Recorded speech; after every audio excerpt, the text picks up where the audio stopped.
Fams, Probolinggo memang terkenal dengan kuliner bernama lodeh.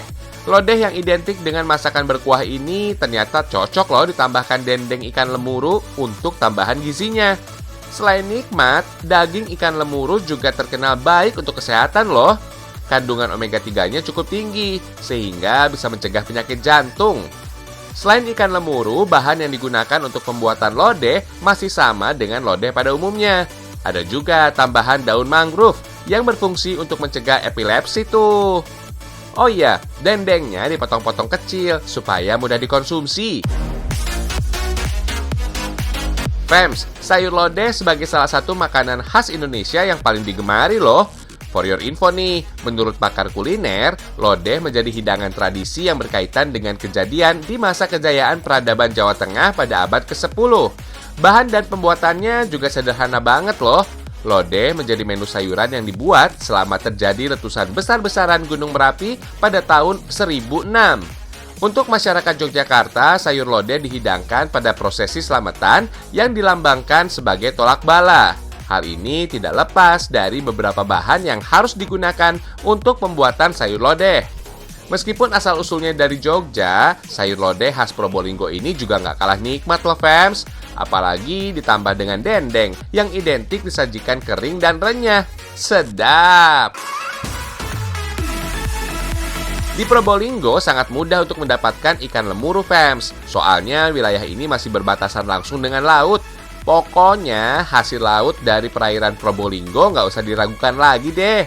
Aneka jenis ikan mudah didapat di pasar ikan tradisional. Fams, ikan lemuru dulu dipandang sebelah mata. Akibatnya hasil penjualannya tidak sebanding dengan tangkapan nelayan yang sangat berlimpah. Mereka lebih memilih ikan lain daripada ikan lemuru. Karena ikan jenis ini memiliki banyak duri halus dan relatif cepat busuk. Untuk mengatasi berlimpah ruahnya hasil tangkapan nelayan, ikan lemuru diolah menjadi dendeng.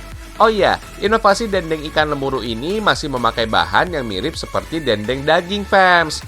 Ada juga tambahan asam jawa yang bikin rasanya jadi makin nikmat. Sebelum diolah fams, ikan lemuru dipisahkan dari sisik dan kepalanya. Untuk memisahkan daging dengan tulang dan durinya, bisa dibelah menjadi dua bagian. Lalu tarik tulang ikannya deh. Hati-hati ya fams, duri ikan lemuru lumayan memang cukup tajam.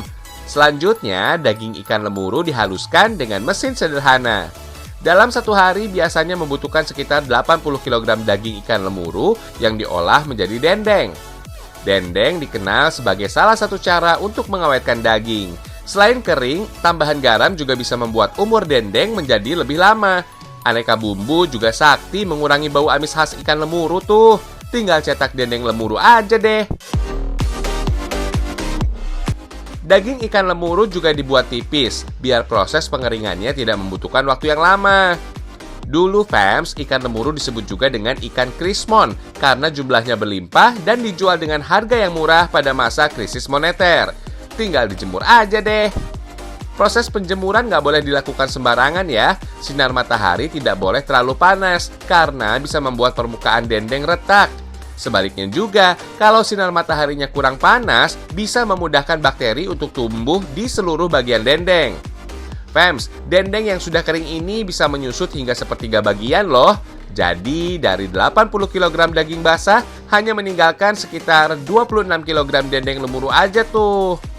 Karena tahan lama, dendeng lemuru ini bisa dijadikan oleh-oleh fams. Sebelum disantap, dendeng lemuru tinggal digoreng aja deh.